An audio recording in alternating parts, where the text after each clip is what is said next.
TV Saudades Entrevista hoje tem a satisfação de conversar com um dos mais queridos e respeitados atores do país, Antônio de Carvalho Barbosa, mais conhecido por Tony Ramos. Tony, eu quero agradecer você ter aceitado nosso convite. Muito obrigado, viu? Bom, sou eu quem agradece, Américo. Eu gosto desse nome, TV Saudades, né? Quantas saudades que a gente tem na vida, saudades positivas. É bom você revisitar, no meu caso, quando eu vejo uma reprise de novelas minhas, tal, é sempre interessante você olhar, ter uma ideia do que você fazia naquela época e, ao mesmo tempo, até dizer, puxa, hoje eu faria diferente tal cena. Isso é normal, é normal. Mas o Antônio, o Ramos, que muitas vezes me pergunta, de onde vem esse Ramos? É familiar também. É da avó Dodô? Vem do lado da minha avó Maria das Dores, minha avó Dodô. Vem daí. Porque quando me perguntaram que nome artístico você quer ter, moleque, foi assim mesmo a pergunta. Ou não, moleque.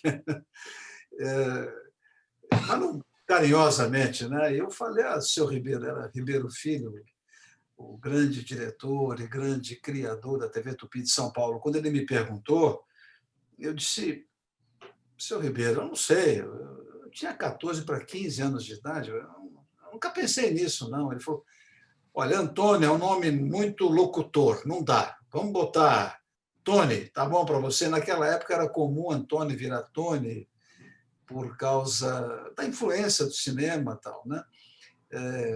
Eu falei, tudo bem. Quais são os sobrenomes que você tem aí? Eu falei, Carvalho, Barbosa. Não, Carvalho é muito senhorial, Barbosa também é muito senhorial. Você é menino, vamos botar uma coisa curta. Quais são os outros sobrenomes? Eu falei, Pereira, Toledo, Souza, Ramos, Moreira, Ramos. Do lado da minha mãe. Né? Ramos, Tony Ramos, aí, rápido. Tudo bem? Eu falei, o senhor que sabe. Ainda falei assim para ele. Deu muito certo, né? A vovó Dodô. E ele falou para mim, mas você não quer pensar em outro? Eu falei, não, só está tudo bom aí. Eu só queria saber de trabalhar, né? Então ele falou, é curto, é rápido. E, enfim, deu certo. Então, Tony, nessa entrevista aqui, a gente vai tentar resumir em 1 hora 56 anos de carreira, é isso? Bom, eu em televisão já vou atingir agora, no início do ano, 57 anos, né? Olha. Em televisão. Agora, em teatro, você pode colocar, a minha carreira hoje, ela tem 57 anos, porque foi concomitante, Américo. Eu fazia uma peça em teatro ainda amador, que se chamava O Telescópio, do grande escritor brasileiro Jorge de Andrade. Opa. E aí estava acontecendo o programa Novos em Foco, na TV Tupi. Enquanto eu fazia essa peça, eu vi o programa à tarde, estava do lado da minha avó.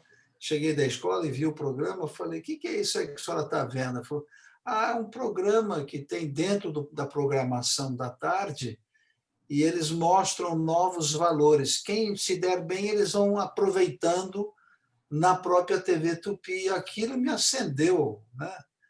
A imaginação, jovenzinho, cheio de ilusões, cheio de sonhos, tal.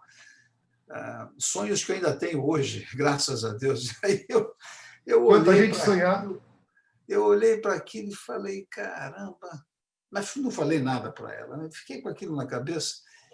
Era uma segunda-feira, e na quarta-feira, o programa era segunda, quarta e sexta. Na quarta-feira eu fui lá. Fui lá e me apresentei. Quando eu cheguei lá, o homem olhou para mim e falou, você é menor de idade, você vai ter que ter uma autorização. Bom, enfim, eu consegui a autorização da minha mãe e tal, porque ela não tinha se casado novamente ainda nessa época. Falei com a minha avó, minha mãe e minha avó só disseram, não se iluda com essas coisas, porque isso aí é muito bonito para ver, mas sem estudo o homem para no tempo. Eu nunca vou me esquecer da minha avó dizendo isso. Eu falei, não, eu não quero parar de estudar, não, pô, não sou louco. Como não parei? E aí eu me apresentei com a inscrição, o seu Ribeiro falou, quarta-feira que vem, você volta aqui e vou te dar um texto, é ao vivo, e você começa. Vamos ver o que dá. Tem que ser um texto adequado à sua idade. Ele pegava os jornais todos os dias e via uma notícia, 2, 3. Aí ele escolhia um assunto que poderia render uma historinha de 10 minutos. Ele ia para a máquina de escrever dele, impressionante, e criava uma história em cima de uma determinada notícia do jornal. Aí ele dava os textos, você decorava, faziam assim quando você estava ao vivo e tinha que sair falando, né? E eu estreiei assim, enfim, a vida, Papai do Céu permitiu, e nunca mais eu parei. Aí a TV Tupi me vindo fazer, eles estavam precisando de um jovem ator para uma novela. Aí o Cassiano Gabos Mendes, que era o diretor-geral da empresa, disse, olha, faz um teste com esse garoto aí que está no programa do Ribeiro aí, esse que está fazendo ao vivo aí, faz um teste também com ele. Tinham outros companheiros fazendo, tal, meninos como eu, um até era mais velho, e eu fiz o teste lá com a câmera aberta, bum, ganhei a personagem, que era para ser filho do Juca de Oliveira e da Vida Alves, e, enfim, aí o resto é história, Américo, eu nunca mais saí da tela. Quando eu estudei a tua carreira para fazer essa entrevista, como eu falei, a gente vai ter que resumir em 1 hora. Eu separei alguns personagens que, para mim, foram sintomáticos. Mas eu li aqui, Tony, uma coisa que me deixou curioso, que antes disso tudo que você contou, e eu queria confirmar com você se é verdade, você participou do programa Jovem Guarda com uma dupla cantando, foi isso? Não, mas isso foi durante a Tupi. Eu já estava na TV Tupi É. e um querido amigo meu, Antônio Carlos, ele vive na Alemanha, casou-se na Alemanha, teve filhos na Alemanha, virou um alemão. O Antônio Carlos é um excelente violonista e ele conhecia, ele toca músicas clássicas, toca flamengo no violão e tal, e ele conhecia o diretor do programa do Roberto Carlos. Roberto, né, que era o tal Jovem Guarda aos domingos. Imagina, eu cantor nunca, eu sempre poupei o público disso e vou continuar poupando, mas eu sou afinado e eu fazia segunda voz, e ele canta muito bem, o Antônio Carlos, toca violão muito bem. Ele falou, olha, o diretor do programa disse que a gente tem 50 cruzeiros para ir lá cantar a música em inglês que o Roberto fez a versão, que é Esqueça, Forget, né? Esqueça tudo que... E vai, né? Eu disse, você está louco, Antônio Carlos? Ficou doido. Eu falei, não, rapaz, 50 cruzeiros, pô, vamos lá. Você é muito jovem, eu era menor de idade ainda, né? O programa do Roberto estava começando, Mas eu já estava era bem jovem, né? Ele próprio era bem jovem ainda. O próprio Evidente, evidente. O Roberto hoje está com 78 por aí, ou 7, não importa.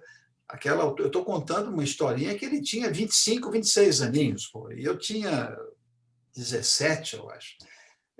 E aí eu falei, já estava na Tupi há 2 anos. Aí eu disse para o meu amigo, será que a Tupi deixa eu ir?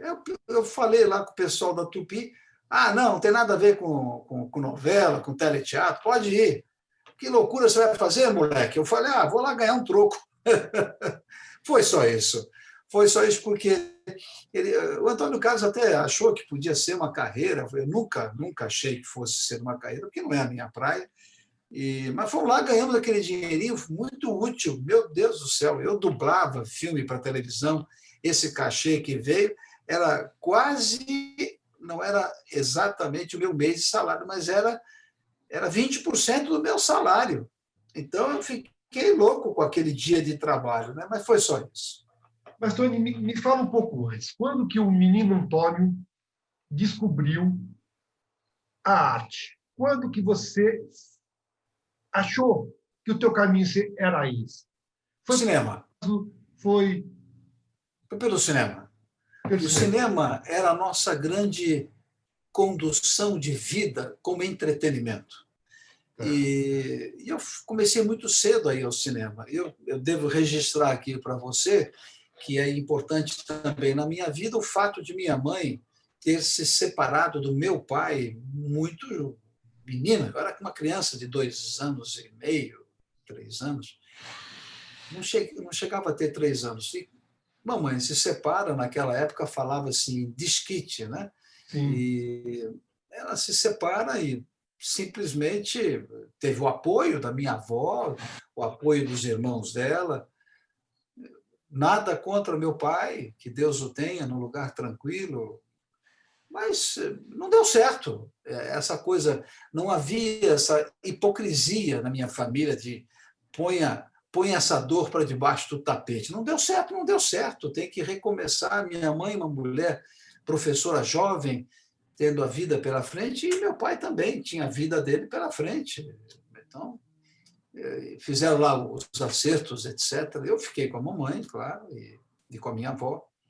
Então, essa figura de pai, eu não tive, não teve ela presente na minha vida. Eu só fui ter uma figura, essa assim, chamemos de pai, quando minha mãe casou-se novamente, mas aí eu já estava quase entrando na Tupi, fazendo teatro amador. Quando ela conheceu um colega, professor como ela, que era também desquitado, e ambos se casaram. E ele não tinha filhos. E, a partir desse casamento, mamãe engravidou dele e nasceu minha irmã desse casamento, que tem uma diferença de 17 anos entre mim e ela. Né? Francis.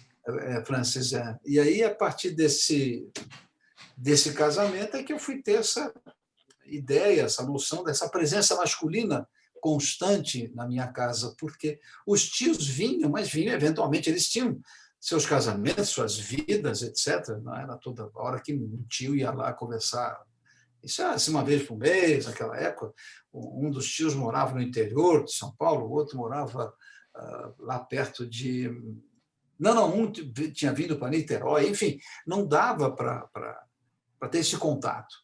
Então, minha mãe me levava muito ao cinema, ia mãe, vovó, às vezes só minha mãe comigo, e ela ia para o cinema, porque era a diversão dela, e, ao mesmo tempo, levava o filho.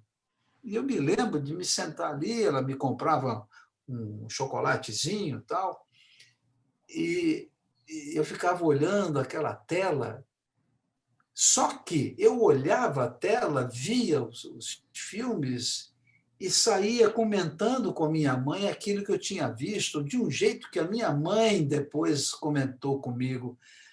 Que coisa! Quando você conversava comigo no caminho de volta para casa, eu percebia que você não estava falando só do filme, um negócio meio fenomênico, porque você não falava assim, viu, mãe, aquela cena tal, não, você falava, puxa vida, a música entrou na hora certa. Isso minha mãe uma vez observou. Como é que você falou que a música entrou na hora certa? Onde é que você tirou isso? E minha mãe dizia, eu, adulta, não sabia que a música para mim estava lá, acabou, mas que esse menino dizendo que ela entrou na hora certa, enfim.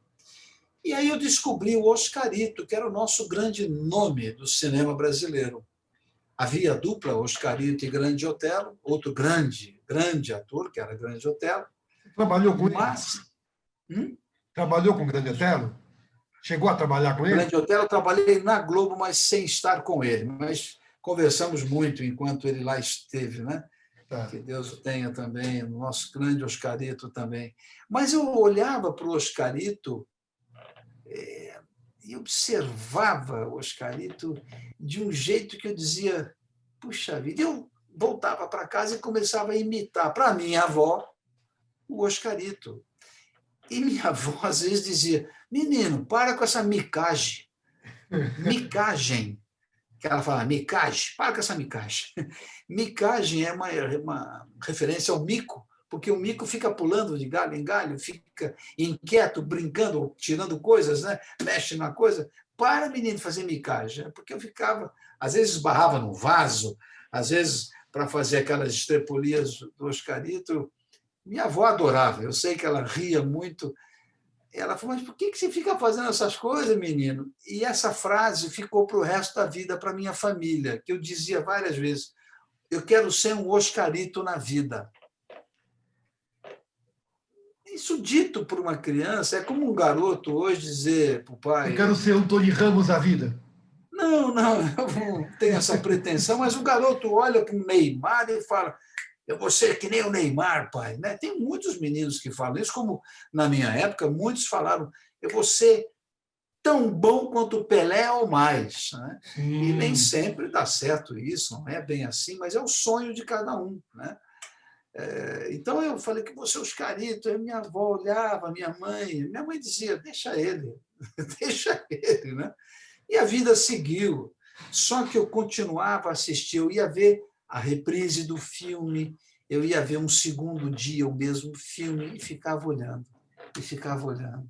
Já sabia o que era o filme, aí ficava observando um gesto, a maneira que ele esperava para dar o gesto, que no gesto ele não ficava falando com as mãos vinham no gesto preciso, na hora que o gesto tinha que existir. Então, isso tudo é que me despertou para a profissão, despertou em mim o prazer de interpretar. E o resto, aí a vida me levou. E, Tony, você tem noção de quantos trabalhos, quantas vidas você fez? Bom, quem me deu isso foi o Pedro Bial. Há poucas semanas ele me entrevistou para esse programa dele, o Conversa com Bial, e ele está fazendo uma série de matérias sobre os 70 anos da televisão, me entrevistou, me gratificou muito o convite dele e tal, e ele começa a falar, e ele fala, eu tenho aqui, e leu lá na planilha dele, você já chegou a 140 personagens entre cinema, teatro e televisão. Eu falei, devo ter feito uma pausa de 10 segundos, que ele falou, é isso, Tony, né? Brincou comigo. Eu digo, não, você está me falando, é óbvio que eu acredito. Não, está aqui no Memória Globo, está aqui no sei o quê, está isso. Você começou a fazer cinema em 1966, 66. Aí você fez o filme tal, aí você fez isso, você fez aquilo. A primeira peça profissional sua foi com Plínio Marcos, o grande escritor Quando as brasileiro. máquinas param. As máquinas param, Eu tenho exatamente, tudo isso aqui também. O com que eu não Valderez de tenho, Barros. Então, se você junta isso, é claro, a televisão tem mais coisas, a televisão passa de 80 personagens, porque eu fiz cerca de 50 novelas e mais os teleteatros e as minisséries. 55 novelas. Tá, você está me dando mais. Algumas com participação especial, É. 7 minisséries. Você fez TV de vanguarda, TV de comédia? Nossa. Então, só aí Grande já dá. teatro, grande teatro Tupi, teatro como no teatro, TV de vanguarda num domingo, no outro domingo era TV de comédia. Isso eu fiz muito é Então, muito mesmo. de TV de vanguarda, TV de comédia eu não tenho. E o que eu tenho aqui são cerca de 130. Então, mais TV de vanguarda, TV de comédia. É isso. Eu separei algumas coisas, Tony. A primeira novela foi A Outra. Foi. A primeira novela diária minha foi A Outra, essa que eu ganhei a personagem. Ela começou a ser preparada em 64, estreou em 65, e tinha Valmor Chagas, tinha Elias Gleiser, tinha Juca de Oliveira fazendo meu pai, Vida Só Alves gente fazendo fraquinha, mãe. né? Só gente sem Era história, um né? time que eu ficava, você imagina aquele menino saindo das fraldas, né? Olhando para aqueles atores, exponencialmente atores, casados com ofício. E não só para dizer, eu apareço aí ganho um troco e vou fazer outras coisas. Não. Eram casados com o ofício. Né? Era muito bonito de ver, muito bonito. Que é uma grande escola e deve ter ajudado a formar o ator Tony Ramos, não? Não. Foi fundamental. Não deve ter ajudado, não ajudou, foi fundamental. Na verdade, observar é melhor do que você querer dar pitaco naquilo que você não domina. E eu fui criado de uma maneira que não existe pontuação final. em todos os diálogos, não pode ninguém dizer é assim. Ah, Pense um pouco sobre o que eu estou falando. É assim. Como é assim? Não, cada um tem uma visão de vida, de comportamento. Por isso que o mundo está tão dilacerado pela intolerância e pelo preconceito. Porque é um tal de... tem gente que diz, eu sou religioso, eu sou temente a Deus, não sei o quê. Quando cruza a esquina, é preconceituoso, é intolerante e faz coisas piores do que um ateu. Então, a gente tem que entender que a vida é isso aqui, é olho no olho e respeito ao próximo, é fraternidade, que Cristo, quando veio para pregar sua palavra, quando ele andava por tantos e tantos lugares, ele falava sobre a importância da fraternidade, da tolerância, do não preconceito. Só que, né? Então eu ouvia muito, eu não ficava querendo... Imagina, se um Lima Duarte dizia, eu acho que é melhor para a cena assim, eu dizia, o máximo que eu dizia, por que seu Lima? Depois, com o tempo, ele falou, para com esse seu aí, rapaz, para com esse seu. Eu sou Lima, a gente é ator, somos colegas. Eu dizia, tá difícil, hein? Eu não tinha ainda feito 18 anos, como é que ia falar para o seu Lima Duarte? Ô, Lima, não tinha como, né? Obviamente, pouco tempo depois passou a ser você para cá, você para lá. Mas eu ficava observando aquele homem, muito intuitivo, como ele mesmo sempre disse, eu sempre fui um ator intuitivo, ele sempre falou nas conversas que tivemos ao longo da vida, a intuição é fundamental para o ator, mas a formação intelectual, a formação técnica também são importantes.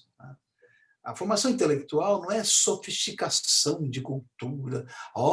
Ele sabe falar sobre Homero, a Ilíada, ele sabe falar sobre os grandes filósofos gregos. Não, isso aí é erudição cultural. A erudição cultural você conquista depois de anos lendo, lendo, lendo, lendo, até morrer. Essa é a busca da erudição intelectual. Mas o intelecto você desenvolve lendo, você desenvolve conversando, ouvindo, né? Fazendo o seu juízo também, mas não pontuando. Eu e me lembro respeitando. de... Perdão? E respeitando. Respeitando fundamentalmente. Agora, eu me lembro de chegar em casa. Você imagina um garoto chegar em casa, eu adorava jogar futebol, né? Jogar pé descalço no chão, lá na Vila Maria, em São Paulo, um bairro, você está em São Paulo, um bairro Tô. popular, de trabalhadores, eu morei muito tempo lá, ia jogar bola, tal, voltava, sujo, lama, aquela coisa toda, que a rua não tinha calçamento, e quando chovia ficava aquele melê, né?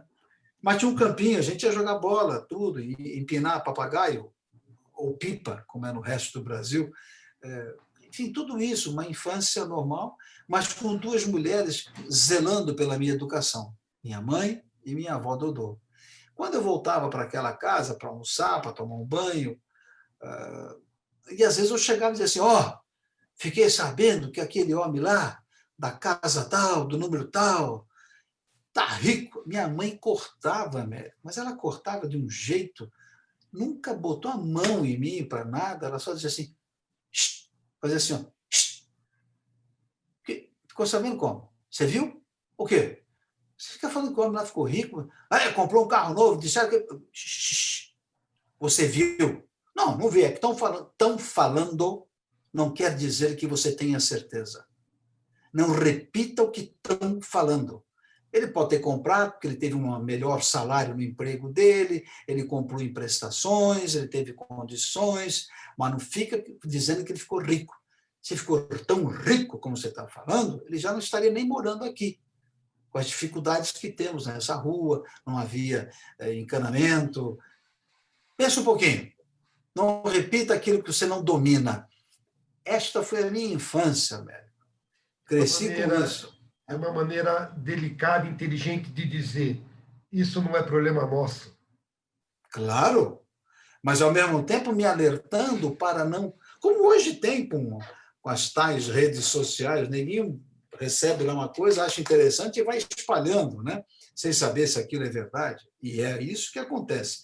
Não vamos ser corporativistas e dizer que isso não existe. Existe, Opa, sim, e muito. Então, eu cresci com isso, com essa educação. Não? Era só isso da minha mãe. Eu sabia que lá vinha coisa. Não repita o que você não domina, isto nunca mais. Eu esqueci e passei para meus filhos, é isso que eu te que pergunto. já, que já passaram para meus netos. Eu vejo, porque eu sinto isso, trato na maneira de ser deles. Neto meu não leva celular para a mesa na hora de comer, mas não há possibilidade. Não que eu tenha proibido, é que meu filho já falou. A mesa é sagrada, é o lugar do nosso reencontro. Essa jossa aí, desliga o som, depois, se alguém quiser falar com vocês, vocês liguem. Pronto, não tem briga, não tem bate-boca, resolvido. Então, a vida é sempre, na minha opinião, ela é sempre, ela te dá mais alegria quando você ouve e, evidentemente, quando você tem a sua opinião e faz por onde defendê-la, né? Mas é importante sempre saber que são duas mãos. Uma que fala, a outra que ouve. Depois, a que fala e a outra que tem que ouvir. Não necessariamente vai querer ouvir, mas tem que ouvir. O meu pai falava que Deus nos deu 2 ouvidos e uma boca para ouvir mais e falar menos. E falar na hora certa. Agora, veja só, é interessante conversar com alguém com história e com consciência, porque você estava falando aí, me ocorreu coisas que eu não tinha pensado em trazer. Por exemplo, você falou de tolerância. Eu tinha prometido que nunca ia falar nesse assunto com nenhuma entrevista, mas eu vou falar e vou te poupar de falar qualquer coisa. Mas o que fizeram com a Regina enquanto ela foi ministra foi muita sacanagem, na minha opinião. Eu não queria que você dissesse nada por motivos óbvios. Mas eu acho que essa intolerância, ela realmente está destruindo a sociedade. Você não acha, Tony? É o que eu falei há pouco. Eu não me eximo de falar nada sobre ninguém. Não tem problema nenhum. Regina é uma querida colega, trabalhamos juntos, fizemos um enorme sucesso com a Rainha da Sucata.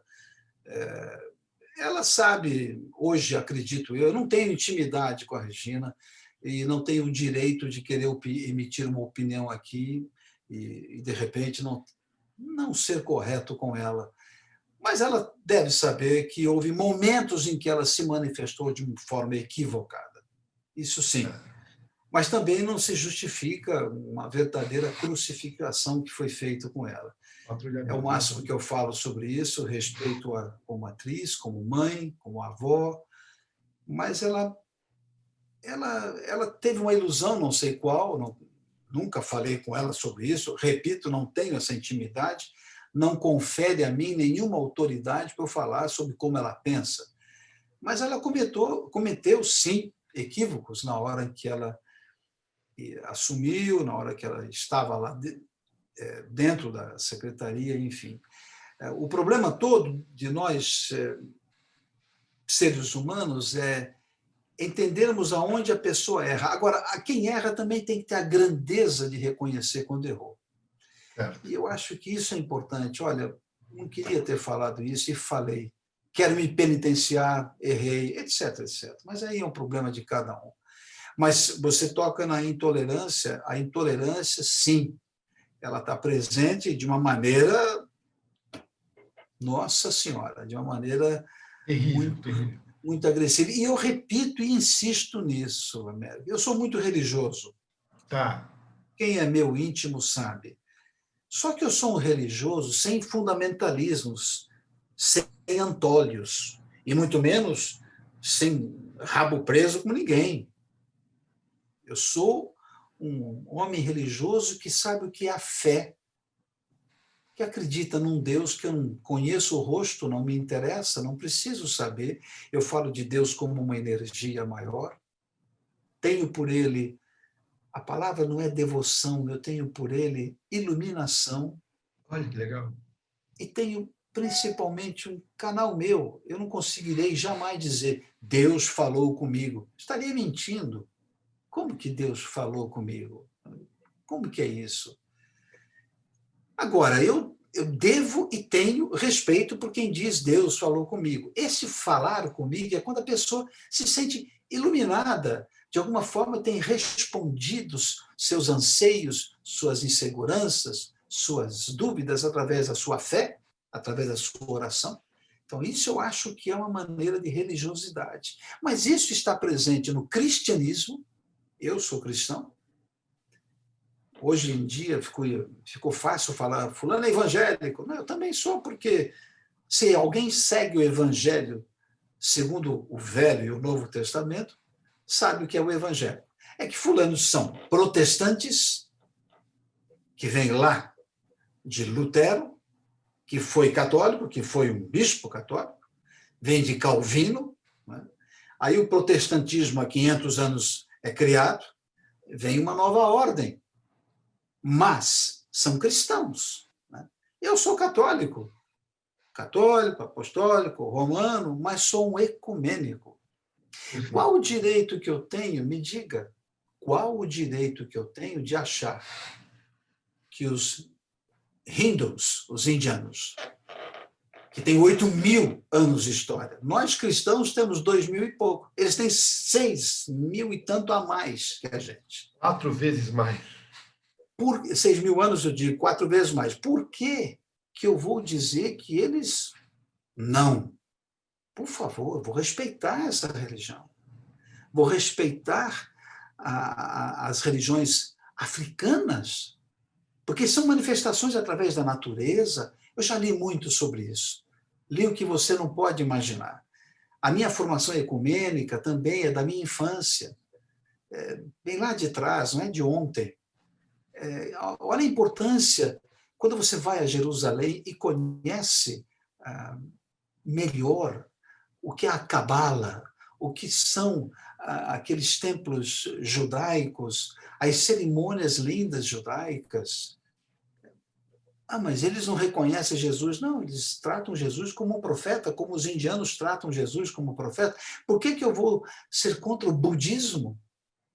Por quê? Que direito eu tenho de falar sobre isso? Não, porque você é um cristão. Sim, eu sou um cristão. E grato a Cristo pela luta, porque ele morreu na cruz para tentar nos salvar. Eu, na verdade, sou assim, mas eu não posso fundamentalizar meu pensamento e dizer que o resto não presta, não existe. Não é? Os islâmicos, todo mundo vem falar de islamismo, só vem falar de terrorismo. Não, calma, gente. Quem quer saber do Alcorão? O Alcorão é do ano 700, ano 600, a partir do profeta Maomé. Então, o cristianismo já existia. E por causa disso, eu vou agora dizer que eles estão errados. Não, é porque tem radicais católicos, radicais protestantes, radicais islamitas, radicais judaicos, enfim. Ateus. E tem os ateus. Agora, vou fazer uma pergunta meio provocativa. Quantos ateus, eu pelo menos conheço alguns, quantos ateus que você conhece e que são muito melhores como caráter do que muito carola de igreja? Um monte. Um monte. Um monte de ateus. Agora, o bom ateu é aquele que não critica o religioso e que um dia poderá ser iluminado e, de repente, ele vai escolher uma religião. Ou não. Eu tenho um amigo assim. Então, jamais direi o nome dele, mas ele era um ateu convicto. Nunca me falou nada. Ô, Tony, para de falar em Deus. Nunca. Sempre me respeitou. Até que um dia aconteceu uma iluminação nele, eu olhei e vi aquele homem, e hoje ele está lá. Ele é um espírita. Ele segue Kardec de uma forma muito bonita. Então, tudo isso. E descobriu também São Tomás de Aquino, e foi desenvolvendo essa nova espiritualidade dele. Acho bonito, a iluminação é isso, iluminar é isso. Né? Ilumina a pessoa, transfere à pessoa novos sonhos, novos anseios, novas vontades, um olhar diferente para o próximo. Não é ser bom mocinho, não. Não é se indignar quando alguma coisa o tirar do sério. É defender a liberdade de expressão, é defender a verdade e não a notícia falsa. É se indignar quando tiver que indignar-se. Mas a religiosidade é a fé. É a fé que habita você, né? Então, aqui sem tetagem, Tony, assim, uma das coisas que eu mais admiro em você, não estou falando do ator agora, tá? É que você, sempre que pode, nas tuas entrevistas, nas tuas declarações, você fala, você traz essa coisa do respeito ao outro, do respeito à diversidade. Isso é uma coisa que eu sempre admirei em você, tá? Eu queria deixar claro isso sem tetagem. Bom, vamos voltar aqui. Podemos? Claro que podemos, mas eu ainda na sua gravação, eu digo, defender tudo e todos é o dever do ser humano. Agora, ditar regras como um ponto final, eu sou a verdade, não. Isso é só com Deus. E Deus nunca nos apontou, de fato, escreveu e assinou. A verdade é só essa. E eu, A verdade, através de informações as mais variadas, pode ser também manipulada. Então, eu prefiro sempre que você tenha dentro de você, na hora da sua oração, peça perdão por mais um dia que você possa ter cometido algo errado, mas que te ilumine para o próximo dia em se transformar numa pessoa cada vez melhor, não perfeita, porque isso até é pecado. Perfeito, mentira, não existe. obrigado pelos ensinamentos, tá? Eu, Não, não, não, não sou não. eu Pelo amor de concordo, Deus, não. Não eu sou não. concordo, é que eu concordo com você. Eu divido com você essa certeza, né? Bom, vamos lá, voltando a falar um pouco da tua carreira, que tem bastante coisa para a gente dizer. Dê licença, uma aguinha aqui, ó. Tranquilo, tranquilo. Eu estou tomando meu cafezinho aqui também. Primeiro papel de destaque foi em Antônio Maria? Primeiro, assim, sem dúvida, você foi direto ao ponto. A primeira personagem que me deixou junto ao público com assim, quem é esse moço aí? E esse moço aí vira reportagem, vira capa de revista, vira matéria para televisão. Antônio Maria, eu diria que no início de 1968, aí eu começo a surgir de uma forma forte, como nome, né? Você lembra o nome do personagem? Nossa Senhora, Álvaro, não. Me ajuda, pode falar. Gustavo. Gustavo. E a mãe era Norá Fontes. Era A minha grande mãe. Nora Fonte. Isso.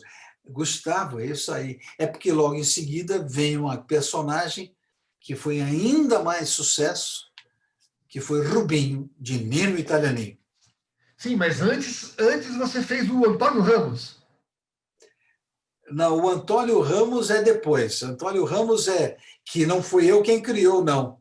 A Quem criou verdade esse nome já era o nome da personagem, já era o nome dele, né?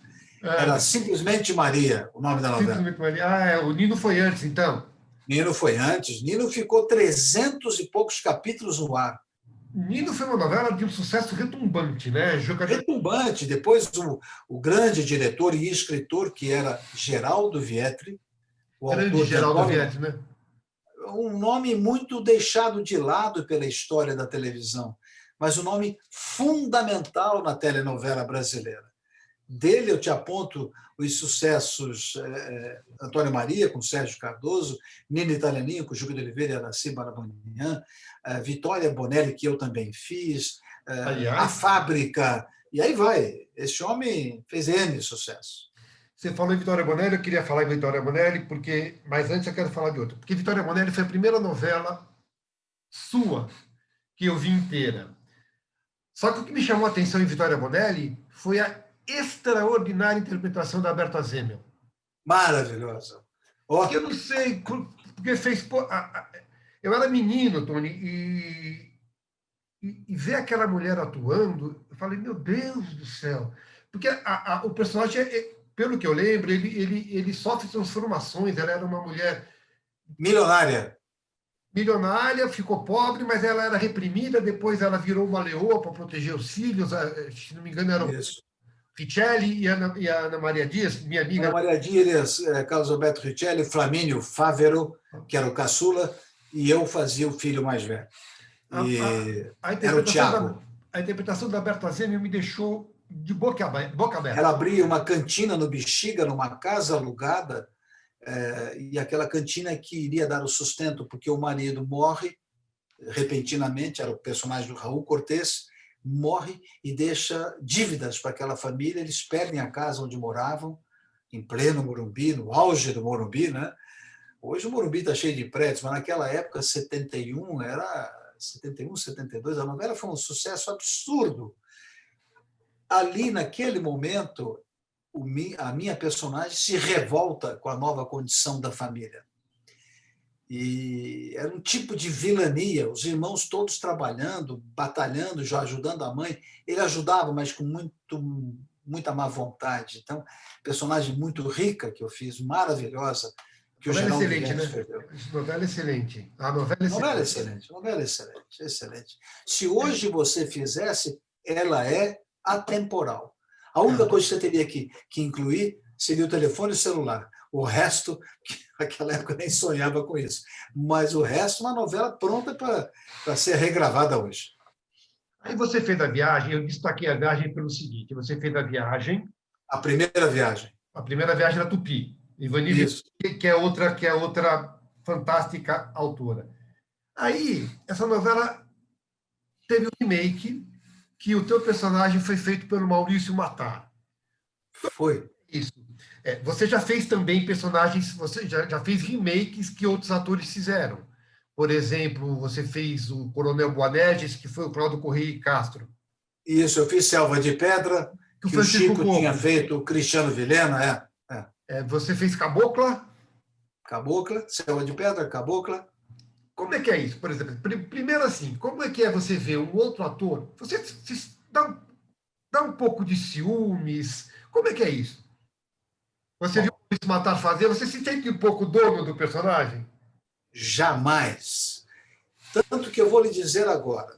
Tem uma novela que eu fiz na TV Globo, muito difícil, difícil mesmo de fazer, exigiu muito de mim, de concentração, de timbre de voz diferenciado, que foram Gêmeos de Baila Comigo, João Vitor e Quinzinho, novela linda do Manuel Carlos.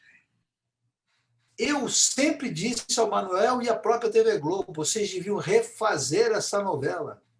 Tão boa ela é. Quantos jovens atores poderiam fazer lindamente bem essa novela? Tiago Fragoso, Chay Suede. Eu não quero mais nomes, porque tem vários nomes jovens que poderiam fazer esses Gêmeos muito bem. Eu não tenho essa coisa. Sabe, personagem é naquele momento, você está criando, faz o melhor possível para o público, mas você não é dono dele, eu não sou dono de ninguém. Olha, você citou Coronel Boanerges. Eu recebi vários elogios, vários, pelo Coronel Boanerges. Ei, Boanerges! Ei, Boanerges! Todo mundo adorava. Eu chegava na portaria para ir gravar, do porteiro ou do chefe da segurança que fica entre a saída da minha vaga lá do estacionamento até pegar o carro elétrico para ir do outro lado, porque os estúdios Globo são enormes, são 40 alqueires, né, de extensão de terra. Então, quando você está passando por aqui, você vê todo tipo de trabalhador, vê o jardineiro cuidando ali, você vê colegas chegando e tal. E aí aqui assim, ô, Cornélio, vai, tá indo para a fazenda? Tô, meu filho, trabalha aí, isso aqui. Então, aquilo ficou uma delícia. Agora, o grande e maior elogio que eu recebi foi de um generoso ator chamado Cláudio Correia e Castro. Porque o Cláudio tinha feito o Boanerges, na primeira versão de Cabocla, lindamente bem. Grande ator, né? Nossa Senhora, vamos esquecer.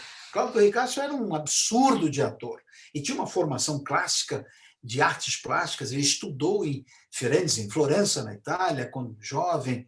Então, ele tinha um conhecimento de teatro, de voz e de presença chamada a ética artística, fabulosas, né?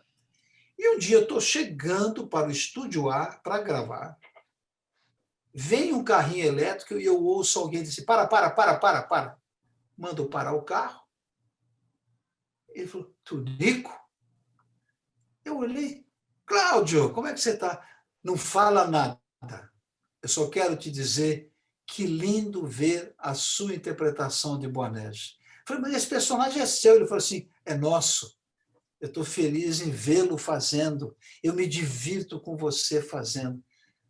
Bravos, companheiro, bravos. Aquilo me emocionou, rapaz. Eu fui para o estúdio tocado. E ele foi embora com o carrinho elétrico para o estúdio dele. Ele realmente me toca agora lembrá-lo e me toca de saber, porque eu trabalhei com ele na Tupi, lá nos anos 70. Né? Então, fiz teatro. Eu fiz teatro oficina com Cláudio Corrêa Castro. Então, aquele homem mandar parar aquele carrinho, falar isso comigo, foi o maior e grande elogio para o meu Boanerges, entendeu? Então, eu não tenho isso. Mas quando você faz um personagem que já um outro ator já fez, você, por exemplo, Cláudio Corrêa Castro, o Francisco Coco, eu não assisto o que eles fizeram. Eu não pego os tapes que eles fizeram. Jamais. Mas você viu o Francisco Coco em Selva de Pedra, porque o mundo viu, né? Não, porque vi na época no ar, né? Tá. Mas eu trabalhava na Tupi e eu também tinha novela no ar. Então, não era um espectador normal, comum, que vai lá, liga a televisão aquela hora e vê todos os dias. Não se esqueça que eu também estava no ar lá. E eu estava no ar lá com a minha novela das 8, que jamais daria a audiência que dava Selva de Pedra, em 72, na TV Globo. Por isso que eu sempre disse, Selva de Pedra 2 foi feita porque Selva de Pedra 1, que é o grande clássico para mim, eu sempre disse isso e repetirei sempre. O clássico Selva de Pedra é o que Chico Coco fez com Dina Sfati e Regina Duarte. Essa, para mim, é a Selva de Pedra clássica. Só que era em preto e branco, Américo. Então não dava para vender para os outros países. Foi quando o Daniel Filho, que era o nosso diretor-geral artístico, falou, Tunico, eu estou falando Tunico porque os amigos mais íntimos meus me chamam de Tunico na televisão. E aí ele falou, Tunico, eu queria contar com você. Eu pensei, lá vem coisa, né? Eu falei, o que houve?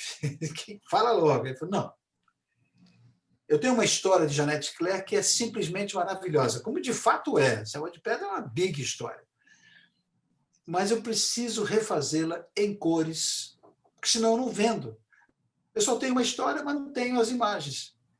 Eu falei, mas é um clássico, Daniel. Eu falei, é clássico, mas está em preto e branco, eu não consigo vendê-la.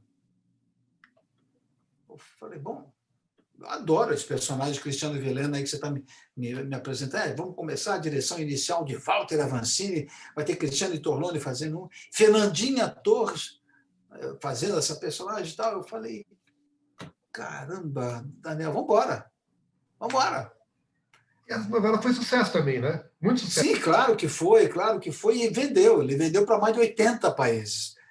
Assim que os compradores viram que você vai com os vídeos para os grandes festivais de televisão, um deles é em Cannes e o outro é o Midem. Tinha um em Milão e tem outro agora em Miami ou Las Vegas. Eles ficam fazendo rodízio. Aí você vai com teus produtos. A Globo monta o stand dela como se fosse uma feira, uma UD, como se fosse essas coisas. Né? Aí monta a Comic Con, essas coisas. Né? Monta aquele... E aí os clientes vão chegando. Foi para 80 e tantos países, entendeu? Na mesma hora, porque a história era maravilhosa, em cores. Janete Claire, né? Janete Claire, um elenco fantástico, reunido ali. Então, agora, eu repito aqui publicamente, o grande clássico está lá atrás. Está lá com Francisco Coco, meu querido Chico, dona Dina Sfati, saudosa Dina, e dona Eu era fã dela. Sim, mas quem não foi, né? Só não foi fã dela quem não tinha juízo. É verdade. Porque ela era uma atriz exponencialmente fantástica. E uma mulher bonita, uma mulher fascinante. Ela passava uma coisa muito boa. Só que tua estreia na Globo foi numa novela que... Espelho Mágico. que eu acredito que hoje daria certo, porque eu acho que era uma novela à frente do seu tempo, você não acha? Totalmente frente ao tempo, tanto que ela não teve do público o sucesso que nós esperávamos. O Hoje público seria. Hoje seria hoje sucesso, você não iria acha? arrebentar, hoje iria arrebentar. Um texto maravilhoso do Lauro César Muniz, mas o que acontece é que teve pesquisas na época. Pesquisa. É. TV Globo, você acha que a TV Globo bota no ar e fica. Não é Ibope, não, né? É pesquisa. Houve uma época que a Globo mandava gente fazer entrevistas com o operário saindo da fábrica, no ponto do ônibus, quando o metrô em São Paulo estreou, quantas pesquisas eram feitas presencialmente. O senhor vê televisão? O senhor gosta do quê? O que o senhor prefere ver? O senhor está vendo a novela tal? Na nossa dava muito isso. A novela é boa, o elenco é ótimo, mas eles ficam mostrando o que tem lá por trás deles. Eu não quero saber disso, não. Eu quero continuar com a magia de não saber como é lá atrás. É diferente do público americano, que sempre gostou desse gênero. Tanto que Nasce uma Estrela, o primeiro filme é de 1930 e pouco. Depois veio o segundo com Judy Garland. Depois veio um com Barbra Streisand. Foi o que eu vi.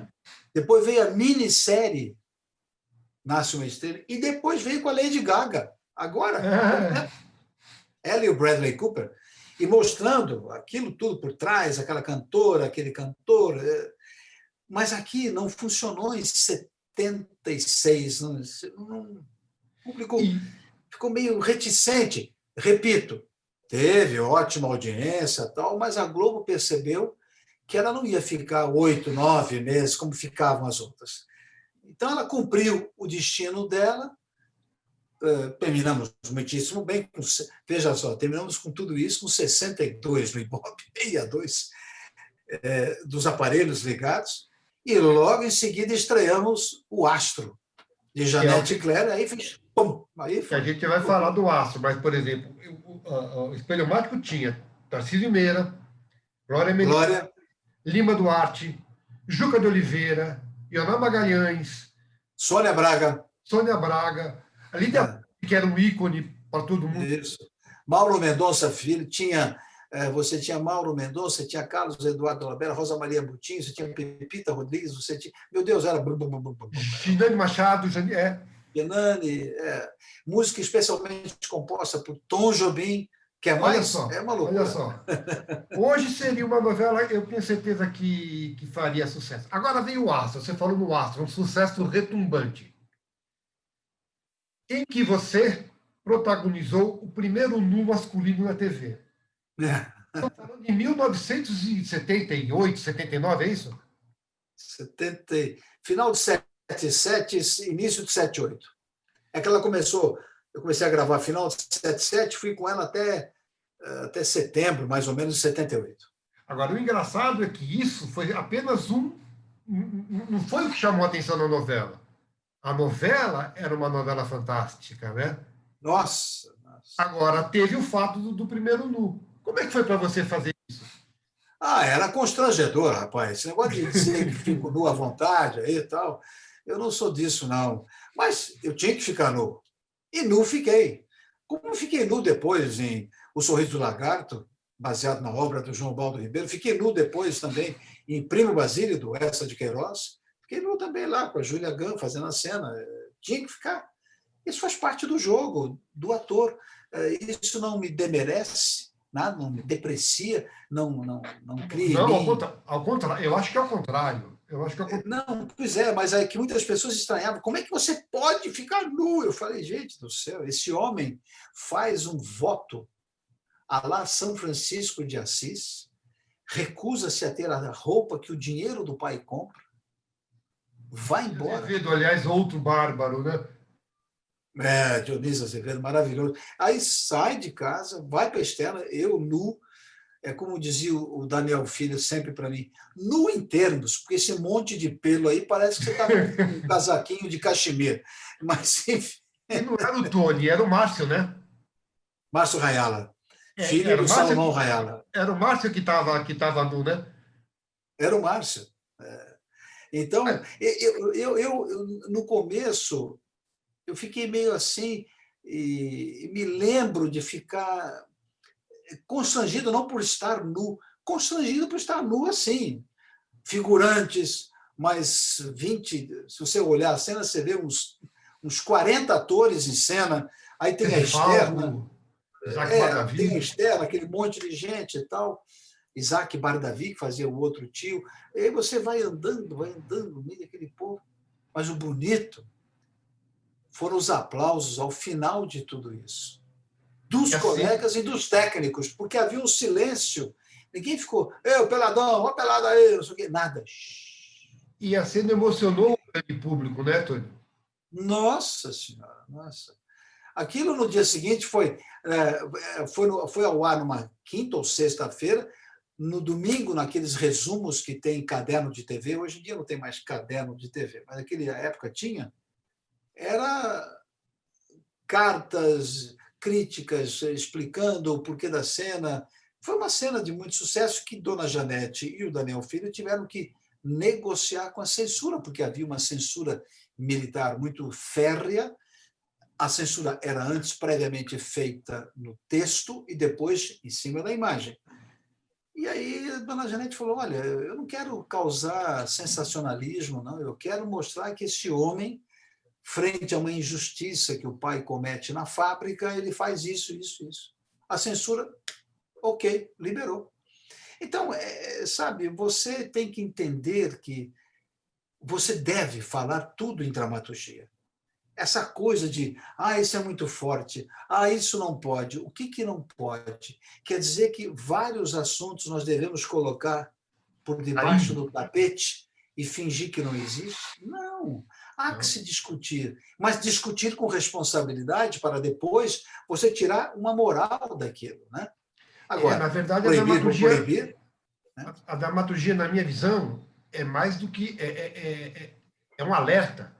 É chamar a atenção para algumas coisas importantes. E aquela cena, eu tinha 14 para 15 anos, fiquei emocionado com a cena.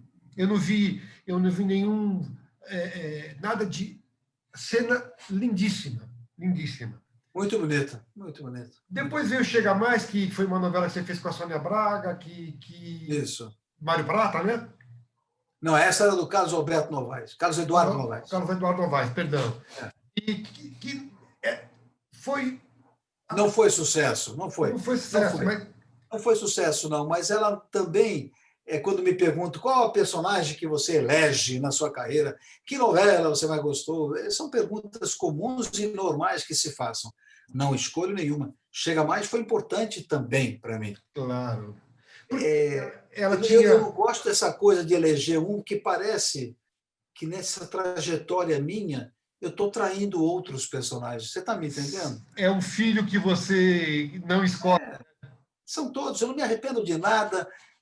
Tive uma novela, por exemplo, no início dos anos 2000, do Silvio de Abreu, fantástica, chamada As Filhas da Mãe. Eu fazia o dono de um bingo, Manolo. Ela não foi um grande sucesso, mas aquela novela virou cult em Portugal. Teve 3... Oi. Tony, está me ouvindo? Deu uma parada, deu uma travada. Então não tem... Tony, nada. Está me ouvindo, Tony? Deu uma travada, né? Deu uma travada. Você travou ou fui eu? Agora você falou. Eu travei? Você travou para mim, mas eu continuei vendo a tua imagem congelada. Não, foi o que aconteceu comigo, em Chega Mais. Então você estava falando do Manolo. E o Manolo do Filhas da Mãe, uma novela que também não teve sucesso, um elenco estelar, mas a história era brilhante. A dona Cleide Diáconos e ela fazia minha avó. Imagina aquela senhora, supostamente com 90 anos, fazendo exercícios de barra. Entre o batente da porta, ela colocava um ferro e fazia exercício, e a dona Cleide fazia isso para valer. E era muito engraçado. Eu, Cláudio Hanna, Cláudia Gimenez, eu adorava aquilo. Aqui não aconteceu. Em Portugal, 3 reprises. Você está entendendo? Não adianta dizer para mim assim, você tem que escolher aquela novela que foi um sucesso. Assim. escolho, mas também escolho outras. Entra A aí, carreira que importa, a trajetória é o que importa.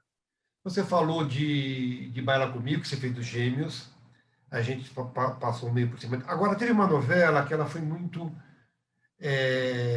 quando morreu o Jardel Filho, Sol de Verão. Sol de Verão. Era uma Eu excelente... fazia um deficiente auditivo. como é que foi lidar com aquilo, hein? Morreu Ah, um grande ator. Acaba. A novela, que era uma novela... Aliás, o personagem dele era um personagem muito, muito, muito bom na novela. Acabou a novela, né? claro, porque, mas é óbvio, ele era o protagonista absoluto, não é? Você tinha Irene Ravache, você tinha a minha personagem, você tinha Jean Francisco Guarnieri, fazia o meu pai, e você tinha Beatriz Segal, enfim, um elenco admirável, uma história com texto admirável, aquele mecânico que tinha como é que fala? Aquele mecânico que tinha aquela oficina mecânica, mas ao mesmo tempo era expansivo, que se apaixonava pela personagem da Irene Ravache e tal. E aquele Jardel Filho, que era um ator iconográfico, né? Um homem enorme, bonito, aquela voz presente, grande ator de teatro. De repente, com 50 e poucos aninhos, 50 e poucos, tem um infarto agudo num sábado. Aquilo foi no sábado, o Maneco me ligou, A final da novela, perdemos. já era a final da novela, né? Era próximo do final, ainda faltavam uns 40 capítulos. Ele me ligou, falou, perdemos o nosso Jardel, e já com a voz afônica. Eu perdi o chão, como perdemos, né? Enfim, você não, essas coisas te magoam para o resto da vida, tia. Aquilo fica na tua memória absoluta, né? É uma tristeza, mas tinha que terminar. Você tem que dar um final para a história. Aí eles, enfim, se reuniram e escreveram 28 episódios dos 40 e pouco que faltavam e encerraram a novela de uma forma onde era o terreno dele virava uma fonte d'água com flores. Era um final simbólico muito bonito. A novela exigiu de mim muita preparação, muita, porque eu não podia me trair ouvindo qualquer barulho. Se fizesse isso, eu piscasse, eu entregava o que eu estava ouvindo. Então, tinha uma série de exercícios, contei muito com a colaboração dos colegas, mas é triste de lembrar a passagem, a perda do nosso grande Jardel Filho. Nossa, dona Henrique, tem tanta coisa para falar. Por exemplo, tem um trabalho que você fez, aliás, o trio de protagonistas da minissérie Grande Sertão Veredas, Ah, Riobaldo, Diadorim e Hermógenes, foi um trabalho impecável, da produção inteira, a produção inteira. Mas o teu personagem, o personagem da Bruna e o personagem do Tarcísio foram coisas para marcar a teledramaturgia. aquilo, para mim, é um marco divisório na minha própria carreira.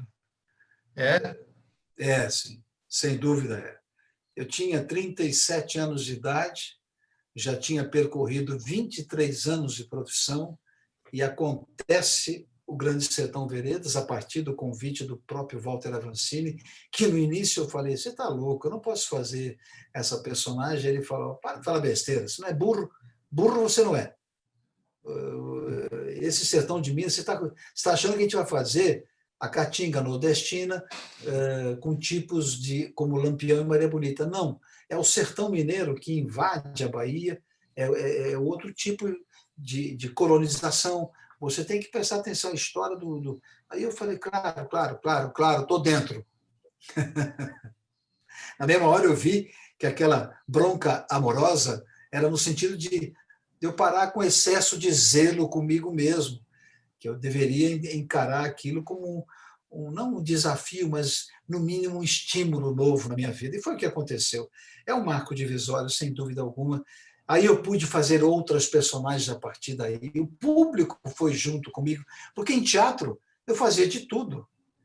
Mas na televisão, que é a grande vitrine, e é um lugar onde muitos têm condições de assistir, nem todo mundo tem condições de ir ao teatro, Então, na televisão, a partir dali, eu comecei a fazer outros voos, comédias politicamente incorretas, como Bebê a Bordo. E aí comecei, a partir daí, a detonar um outro caminho na minha profissão.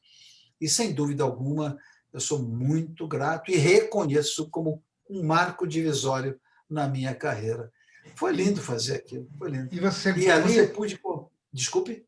Não, pode continuar, por Não, favor. não, não. E ali eu pude contar com várias ajudas, né?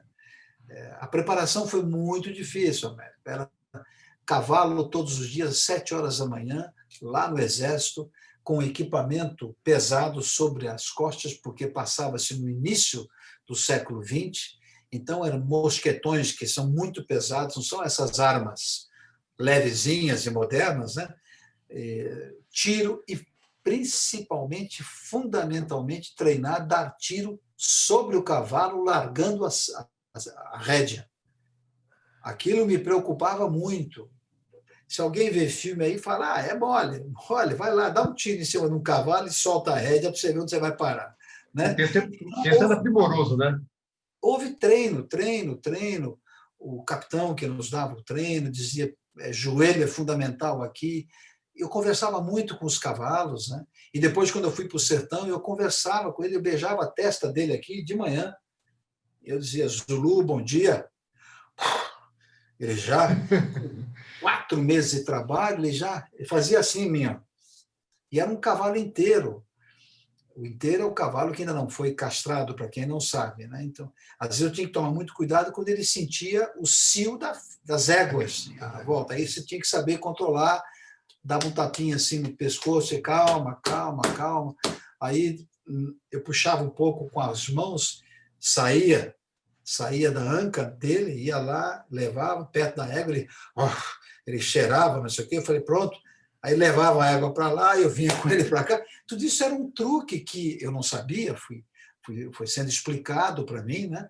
E de manhã não usei uma espora sequer nele, porque a minha personagem tinha esporas, né, nas botas. E eu disse para ele no primeiro dia, isso é interessante, eu falei, Zulu, passando a mão assim na testa dele, né, eu disse, Zulu, eu não vou usar espora em você. Agora, eu preciso de você, que você me ajude, vamos trabalhar. Viu? E assim, temos que fazer coisa aí, vai ter tiros, já ensaiamos, tá bom? Mas quem ouvisse aquele diálogo ia dizer, o cara está delirando, que não estou entendendo. Qual é desse cara aí? Né? A desse cara era respeitar aquele animal, contar com ele e saber que o cavalo, principalmente, nenhum temperamento de um cavalo é igual ao outro.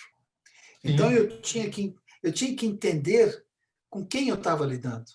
Aí, ao final do dia, eu o acompanhava até o cavalariço. A Globo fez um seguro para aquele cavalo, porque ele era um cavalo inteiro, lindo. Então, o proprietário só concedeu se fizesse seguro. O bicho podia se machucar, né? E aí, levava até o cavalariço, dava até manhã para ele. No dia seguinte, eu vinha, repetia esse ritual. O dia que eu fui embora, que terminaram as gravações, eu fui agradecer. Falei, obrigado, Zulu, valeu. Pus a mão nele, abracei assim. A minha mulher viu muito isso, que minha mulher, em alguns momentos, me acompanhou lá no sertão. Lidiane adora. Ela foi criada boa parte da vida dela em fazenda, no interior do Paraná então, e de São Paulo. Então, ela tinha muito isso dentro dela. Ela falou, mas você está conversando com ele? Olha, ele está te olhando. Eu falei, está me olhando. Tal. E aí, no dia que eu me despedi, tchau, valeu, cumprimentei lá o cavalariço e o proprietário, agradeci e estou indo embora. Isso é normal, estou indo embora. Tinha ali um micro-ônibus que ia nos levar até uma localidade por terra, 2 horas e meia, para depois ir para um hotel, para depois tomar um banho, para depois pegar um teco-teco, para depois ir para Belo Horizonte, para depois pegar o avião e voltar para o Rio. Aí eu estou indo nesse trajeto, já tirando o gibão, tirando essas coisas, tal, entregando as armas para o armeiro, que tem quem cuida disso, eu ouço assim, ó, um relinchar lá longe. Eu olhei e falei, ô, Zulu! E ele balançou cabeça e rabo. Acreditem se você quiser. Ele estava dando tchau para mim. Acredito, Entendeu? acredito Então, muito. essas coisas, rapaz, é isso que faz. Não, não é só isso, é claro, mas é isso também que faz da minha profissão, do meu ofício, a minha alegria, né? Saber que eu não machuquei aquele cavalo, saber que ele foi útil, saber que era difícil, porque às vezes ele ficava nervoso. Repito, quando tinha alguma égua no pedaço, se ela porventura estivesse no cio, eles tinham os cuidados de não colocar muita égua no cio perto dele. Tinham esse É. cuidado, mas às vezes escapava, às vezes tinha uma que vinha. Teve um dia, América, que nós filmamos 600 figurantes montados em 600 cavalos. Aí tinha a tomada aérea, aquilo é lindo, aquilo é um clássico, virou iconográfico na televisão brasileira, né? E foi feito para os 20 anos da TV Globo. A Globo já está com quanto agora, Roda? A Globo está com 50, não, Sobre ela é 50 de alguns, né? 65, 55 a Globo tem, 55, é. 55. Aquilo foi feito para comemorar os 20 anos da Globo. Você sabe que nesse elenco tinha um ator, papel pequeno, mas que me surpreendeu, porque eu conheci ele como humorista, que era o Mário Alimari. Mário, é.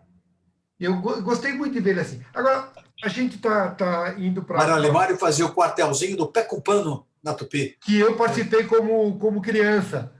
Ah, é? Mário Alimari foi amigo do meu falecido pai. O Mário era o cozinheiro da tropa. A personagem dele era o cozinheiro da tropa. E uma pessoa admirável, admirável. E pouco lembrado, né, Toninho? Pouco, mas é o tal negócio da memória brasileira. Você sabe, Nos Estados Unidos, sabe quantos museus da televisão tem? Que eu conheça, 4. sabe que O maior deles está em Nova York. Em São Paulo tem um que a Vida Alves criou. esse TV Saudade Minha, que é um site para resgatar a memória desses atores. É ótimo, ótimo. Você tinha me explicado, ótimo. Agora, deixa eu falar. Você gosta. Assim, como estamos entrando na fase final da entrevista, eu queria falar mais de coisas gerais. Você gosta de se ver? De ver o que você faz? Você assiste? Eu gosto de me ver depois que está montado. Eu Tá. jamais assisto ali no estúdio, como muitos fazem. Nada contra, óbvio que nada contra, mas comigo não cola. Muitos terminam a cena, passa para mim, né? Passa para mim, passa para eu poder assistir. Você tem que entrevistar qualquer diretor que você queira, fala, o Tony Ramos pede para ver a cena dele? Jamais. Agora, Jamais. tenho certeza que você gosta de ver o colega em cena.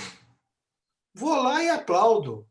Eu vou lá e fico aplaudindo. Quantas vezes eu fiz isso? Agora, eu não gosto de me ver, porque senão eu vou querer fazer de novo, de novo, de novo. Eu prefiro que o diretor me diga sim ou não, mais ou menos. Prefiro. Ele é o olho primeiro para mim. Ele é o olho do espectador. Se ele assume a responsabilidade de dizer está bom, valeu, ok. Aí à noite não, quando vai ao ar, aí eu gosto de ver no ar. Esse negócio de ver gravar também não gosto de ver muito, não. Eu gosto de ver no ar. Vai entrar no ar 9, vamos dizer, 20 para as 9, o horário. 9 horas agora, né? 9h20, 9h15 e tal. Depois do Jornal Nacional. Vai entrar no ar. Aí eu sento ali e vejo com calma. Se eu estou gravando noturnas, eu não vou poder ver no ar. Aí Lidiane grava para mim no nosso quarto. Quando eu chego, tomei meu banho, fiz meu lanche, porque essas horas que eu chego meia-noite, uma hora, eu não vou jantar. Eu faço um lanche rápido, aí eu assisto. Entendeu? Com você? Hum? Você é muito crítico? Rapaz, eu sou chato. Porque aí eu fico falando, aí às vezes eu falo, ai, demorou para cortar, ou então eu digo, ai, isso aqui podia ter feito um corte de câmera aqui. A Lidiane fala, vai ver no outro quarto. Eu adoro quando ela faz isso. Deixa eu assistir aqui, você fica falando, podia ser assim, podia ser assado. Eu falei, desculpe, mas é que eu fico falando em voz alta coisas técnicas. Para ela, que é espectadora, ela tem toda a razão, pois. Não me interessa ficar esse cara aqui falando, podia ser assim, podia ser assim. É a mesma coisa que beber vinho com enólogo, né? Ah, tá louco. Não, aí eu tô fora. Tá louco. O cara vai vir e fica a presença da laranja, do canela, eu falo, rapaz, não estrague esse assunto, não. Toma esse vinho aí, não perturba, né? Então, nada contra o enólogo, porque o enólogo ele vai nos orientar corretamente, mas quando o papo do enólogo entra no coloquial de um jantar, Mas aí é para sua, chato. mas para sua esposa assistir com você, deve ser bebezinho com enólogo, né? É claro, é claro. Então, por isso que eu me freio, me freio. Às vezes eu falo, no final eu falo, tá vendo? Ali naquele copo, Tony, você que sabe disso, para nós não interessa, eu estou vendo a cena. Você fica falando que aqui a câmera podia ter feito isso, aquilo, pelo amor de Deus. Você se emociona em cena, Tony? Ah, claro, eu nunca usei nenhum artifício para ou chorar ou se emocionar, de fato, que não fosse a própria emoção. Porque deixa eu te dizer uma coisa: se você contar uma anedota sem emoção, por educação, talvez a gente ria. Aliás, eu estou Mas se você sabendo. contar com emoção, se você contar com todos os poros funcionando, você contar uma piada bem contada, aí você vai gargalhar. É a mesma Aliás, coisa. aliás, eu sei que o Tony gosta de contar piada, né? Muitos colegas já me disseram que o Tony. Nas horas indevidas eu conto. Mas na minha profissão diária, cotidiana, fazer uma personagem, eu não vou em nenhum momento, fingir uma emoção, não. E outra coisa fundamental que eu chamo a atenção para você que é um memorialista, que tem o teu site e tal. Chorar não é sinônimo de emoção. Verter lágrimas não é sinônimo de emoção. Às vezes, teus olhos se inflamam de emoção sem uma lágrima, mas essa emoção é verdadeira. Às vezes, você tem apenas uma técnica para verter lágrimas e resolve a cena, e aquele mais despreparado vai dizer: o cara chorou. O cara chorou não necessariamente quer dizer que estava emocionante a cena. Então, o importante é que tudo do seu corpo, ele por inteiro, fale numa cena de emoção, mesmo que não haja lágrimas. Ah, legal. Escuta, como é que você faz a composição dos seus personagens? É Depende da personagem. cinema é diferente do cinema no teatro, na televisão, ou a composição é a mesma? Não há, para mim, não há diferenças. Esse roteiro novo aqui de cinema que eu estou lendo, já sei mais ou menos como eu imagino a personagem. Mas vou ter que conversar com o roteirista, vou ter que conversar com o diretor, vou ter que conversar com os colegas envolvidos em determinadas cenas. É a partir disso que eu vou tomar a minha decisão, que é minha, é única, é ímpar. Mas não é a última decisão, porque não é monólogo. Isso aqui é um trabalho de equipe, portanto, você tem que ter uma consciência plena de que todo mundo tem que opinar, né? Então, em nenhum momento eu componho uma personagem de fora para dentro. Eu sempre componho a partir da frase. Eu vejo frases lá escritas, exemplo, Torre de Babel, uma novela que eu adorei fazer. Zé Clementino está no Carandiru, recebe a visita da filha e do advogado, Marquinhos Palmeira e a menina Karina, que fazia a minha filha caçula. Amiguíssima Karina Baru. É uma beleza de atriz. Ah, você a conhece bem? Conheço. Ela fez um trabalho meu uma vez. Ah, que bacana. Aí a Karina vai chegar com o Marquinhos Palmeira, tem o parlatório e só está escrito assim: aqui Clementino vê o verdadeiro amor dessa filha, mas sabe que a outra filha, que era a Adriana, personagem da Adriana Esteves, jamais o suportou e não vai ser amorosa com ele, como não foi até o final da novela. Então, isso que é importante na obra do Silvio de Abreu, não teve esse negócio de final feliz.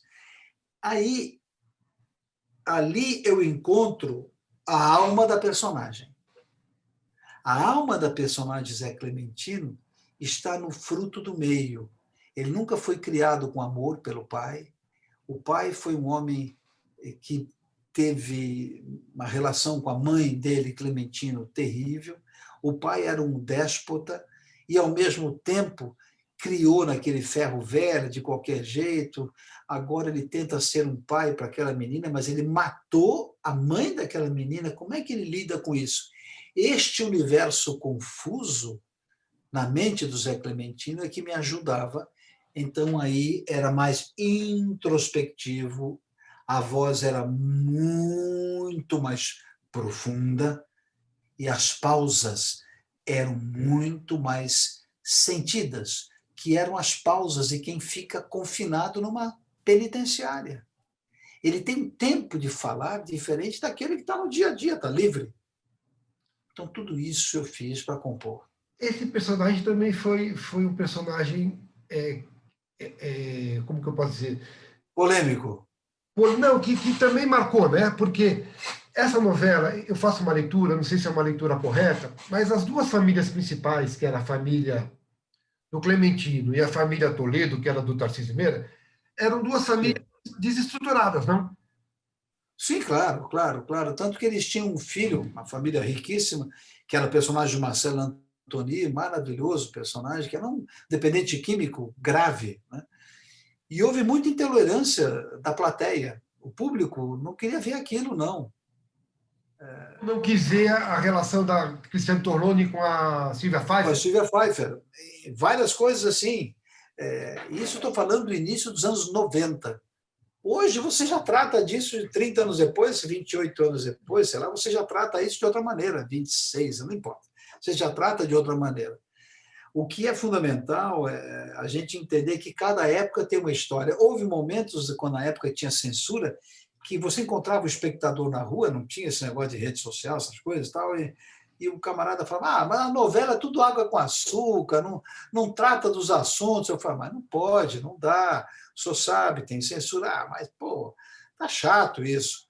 Quando a censura começou a abrandar, que foi 85, época do Vale Tudo, começou a abrandar. Aí, agora sim, agora as novelas estão falando, olha aí, corrupção em governo. Lembra, o final era o Reginaldo fazendo assim, dando uma banana para o Brasil. Então, disse, ok, então nos anos 90, aí começaram a dizer, pô, mas isso é muito forte, isso não pode aparecer na televisão, não sei o quê. Então, você via que você lidava com o público de uma maneira que o próprio público propunha. Ele quer abertura, mas de repente ele se assusta com a abertura. Então, eu digo sempre, O novo a assusta. dramaturgia tem um compromisso de mostrar tudo, sim. Agora, a responsabilidade de como mostrar. Agora, colocar para debaixo do tapete e não discutir todos os assuntos, isso é uma mentira, uma falácia, né? Tem que discutir. Você trabalhou na Pioneira, que foi a Tupi, e depois você trabalhou na Globo, que é a grande fábrica de novelas. O ator iniciante que você foi na Tupi é diferente do ator. A relação com a profissão é diferente. Eu pergunto isso porque, assim, quando você começou como principiante, você trabalhou com atores experientes, mas que eram principiantes em TV também, porque a TV estava começando. Hoje, como que é isso? Como é que é para um ator que já chega com uma linguagem formada, com atores que começaram junto com a TV? Como é que é isso? É diferente, Tony? Bom, diferente sempre será diferente, como será diferente daqui a 10 anos, né? As diferenças vão aumentando, ou às vezes elas podem até regredir. Mas, na verdade, o jovem ator interessado na profissão, o jovem ator interessado na profissão hoje é aquele que se aproxima de você e diz: eu quero ter uma carreira nessa profissão. Eu não quero fazer da televisão apenas um trampolim para outros negócios. Porque hoje é muito mais glamourizado do que era no teu tempo, né? Imagina, hoje tem, mas é um glamour também muito cafona, muitas vezes, né? Você, na verdade, o glamour, eu até sou meio contra isso, porque glamour foi inventado por americano no cinema, como segurar o cigarro, como olhar para a câmera, como conquistar a heroína, e a mulher também como fazer longos olhares.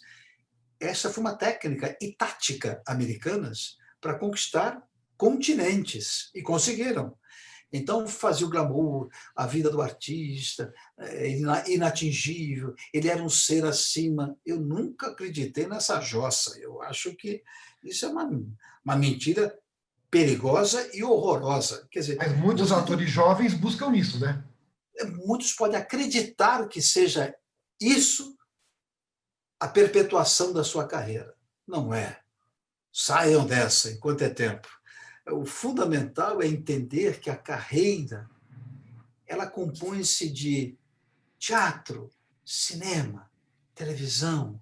Às vezes, como eu, fiz tanto televisão e teatro ao mesmo tempo, e às vezes até o cinema, depois da madrugada, saía do teatro, corria para fazer 4, 5 cenas do cinema, dormia um pouquinho, porque no dia seguinte tinha televisão. Isso eu fiz isso, o Antônio Fagundes fez mais do que eu isso, várias vezes Fagundes filmando, e, alô, sumiu a tua imagem. Não, eu estou te vendo. Você está me vendo? Aqui, de repente, surgiu um negócio chamado Atualize para 5.0 agora. Parou? Não está me vendo? Sei. Eu estou aqui com você, eu consigo ver você, mas não consigo entender o que é isso aqui. Não, mas tudo bem. Você está me ouvindo também? Acho que dá para tocar. Você está me vendo aí? Eu não estou te vendo agora. Não estou te vendo mesmo. Eu estou Então, te vendo aqui. tá bom. Então, se você está me vendo, vamos lá, vamos continuar o nosso papo aqui.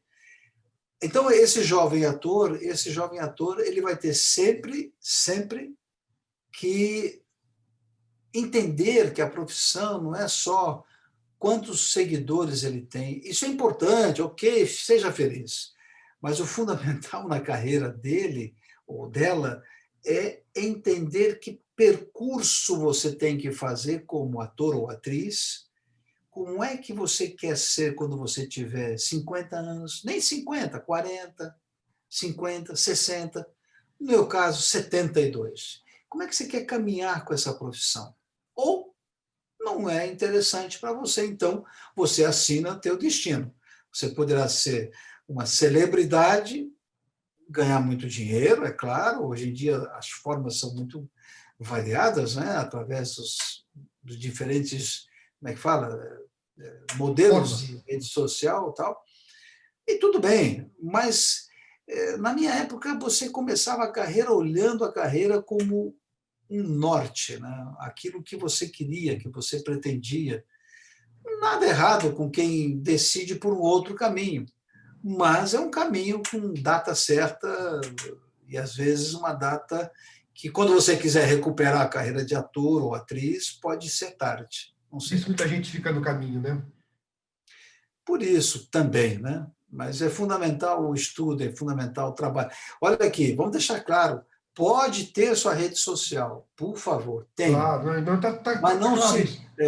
Deixar claro, isso não fala assim, o Tony Ramos é contra a rede social. Não sou nada. Quem sou eu? Eu não tenho porque não é meu perfil. Ponto final, só isso. Então, quem tem, e tem milhões de seguidores, sinceramente, isso é fascinante. Agora, trabalhe sério com a tua carreira enquanto ator, enquanto atriz. Só isso. Também acho. Eu sempre gosto de terminar com uma pergunta, Tony. São 150, são 140 personagens. Você trabalhou praticamente com todos os autores de telenovela, no teatro, no cinema, que a gente falou pouco, infelizmente. Você trabalhou com diversos diretores. Você atuou ao lado de grandes atores mais experientes e atores iniciantes. A pergunta que eu faço é: o que essa turma toda transformou o Tony Ramos? O que o Tony Ramos. Como o Tony Ramos seria se não fosse. Desculpe. Bater a porta. Eu estou ao vivo, pode falar. Não, eu tenho que procurar. Desculpe, é que internamente me perguntaram uma coisa e eu estou aqui ao vivo com você. Pode falar. Não, claro. A gente edita isso. São vários autores no cinema, no teatro, na TV. Sim, diretores, colegas. Uhum. O que o Tony Ramos mudou com essa. Olha, Entendi, O que os entendi. personagens acrescentaram ao Tony Ramos? Você sabe, quando você lida com tantos e tantos personagens, como é o meu caso, na verdade, você não está lidando com meramente fantasia só.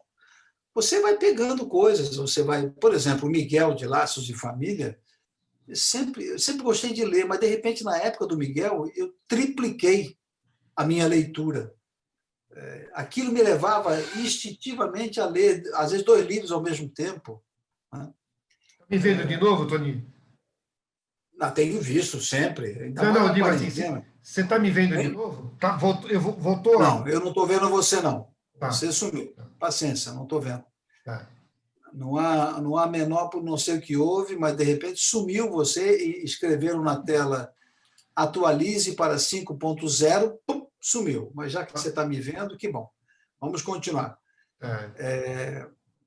Eu vou ter a ousadia de te dizer que o que me deu um novo Tony Ramos e vai me dando um novo Tony dentro de mim é a continuidade do meu trabalho.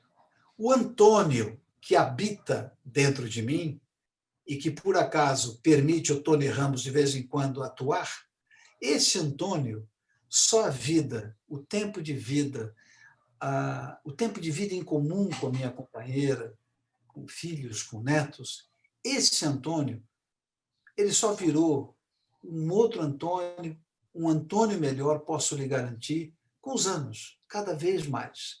Agora, o Antônio não se serviu muito de personagens em absoluto. Eu lhe garanto isso. E muito menos de diretores ou colegas ou escritores, não. Isso aí serviu para preencher intelectualmente minha cabeça, para que o Tony Ramos pudesse crescer, ficasse atento, ganhasse experiência. Duas coisinhas rápidas. Você apresentou programas. O apresentador é um personagem? Não pode ser. Não deve ser. É o Tony mesmo apresentando? O apresentador tem que ser o cidadão Antônio, o Tony, como foi Globo de Ouro, apresentava parada musical toda sexta-feira, ao vivo, com plateia e tal. Aquele era o Você Tony, decide. Tony Alegre. Hã? E o você decide? Eu ia chegar lá. Então, você apresentava aquela parada de sucessos, tal, né? Com o público reagindo, entrava um cantor aqui, uma cantora ali, tal, ok. Era ao vivo, gravava para ir ao ar à noite, mas era tudo ao vivo. Não voltava, porque você não ia pegar 20 cantores, agora vai de novo, canta de novo, fulano. Não existia isso. Era ao vivo, roda, vamos embora, e botava no ar depois. Depois era uma sensação, era o Tony alegre, o Tony de espírito solto, falando sobre os sucessos daquele momento. Você decide, era o Tony curioso, o Tony que queria saber que final iriam escolher, já que eram 3 finais de opção. Mas sempre tem que ser o cidadão. Né? Tá. Tem que ser o cidadão, porque o cidadão poderá interferir de alguma forma com a sua personalidade em algum momento que o improviso se fizer necessário. A última pergunta: o Tony Ramos deixa o personagem no estúdio? Ou ele demora para se despedir do personagem? Eu dei risada porque isso é famoso entre mim, talvez você saiba disso, e por isso você fez a provocação. Mas tem 2 coisas comigo que não funcionam, e os colegas morrem de rir. Quando dizem assim, você fez laboratório com esse personagem? Eu falo, eu não sou engenheiro químico para fazer laboratório. Não. E aí a segunda o Tony é impressionante, o Tony sai daqui, fica falando de futebol, conta piada, não sei o quê, entra no carro, liga, se é na hora do programa esportivo, fica ouvindo o debate de mesa redonda. Eu não entendo, Tony, você sai e pum! Eu falo, mas eu sou assim, o personagem fica na roupa dele, lá no camarim da televisão, e tá louco que eu vou levar personagem para cá, seja no teatro, no cinema, na televisão. Eu fiz Getúlio Vargas, que me deu muito orgulho, muita alegria de fazer Aliás, o Getúlio no cinema. Hein? parabéns pelo Getúlio. Obrigado, querido, obrigado. Mas então, você acha que depois que eu saí daquela armadura, porque eu tive que engordar fisicamente, mas isso foi feito uma roupa especial para ficar 32 quilos a mais, Eu saía daquela roupa só cansado, porque era um peso, suado, tomava um banho e você acha que eu ia de Getúlio para casa? Tá louco, rapaz? Eu, não, não, não. Você falou do Isso é Getúlio, ficção. você falou do Getúlio e me lembrou outra coisa. Como é fazer um personagem que já existiu? Ah, Personagem. é uma delícia, porque você tem várias informações. Agora, no caso do Getúlio era mais difícil, porque você não tinha Getúlio conversando coloquialmente. Você só tinha Getúlio nos discursos dele, né? Trabalhadores do Brasil, é neste momento vital para a nação. Então, você só tinha a ladainha do discurso. Agora, ele coloquialmente, você não tem essas gravações. Então, eu me servi muito dos diários da filha, não é? Que a filha escreveu os diários com o pai dela, depoimentos de filhos já na década de 80, depoimentos de políticos que falavam sobre o proceder do Getúlio. Então, foi ótimo ter feito, foi muito bom. Agora, você acha que eu vou levar o Getúlio para cá? Mas não vai mesmo comigo. Comigo vou eu e eu. E Deus, que me deu um bom retorno à minha casa, só isso. Tony, para a gente encerrar, faltou você dizer alguma coisa que você gostaria de dizer? Não, não. Eu quero te agradecer por essas lembranças. O seu site chama exatamente, tvsaudades.com.br. olha aí, tvsaudades.com.br. Ele fala não só de saudades, mas fala de memórias. Eu acho muito importante. Parabéns a você, muito obrigado por esse convite. E vida que segue, que nós Eu que, tenhamos aí, que eu nós que, tenhamos logo uma vacina, que a gente Deus possa quiser. sair, né, dessa pandemia terrível, vírus muito agressivo. Olha o que está acontecendo com a Europa agora, um retorno desagradável, a agressividade que esse vírus tem. Vamos lá, vamos conseguir essa vacina, se Deus quiser. Eu Boa que, sorte a todos, saúde e paz. eu que te agradeço, Tony. Eu só vou encerrar e a gente volta a falar dos minutinhos. Esse foi o querido ator Tony Ramos, uma lição de vida, um ator premiadíssimo. Muito obrigado, Tony, e até uma próxima oportunidade. Obrigado a vocês, obrigado pelo convite e repetirei sempre: saúde e paz a todos, sempre. Um abraço.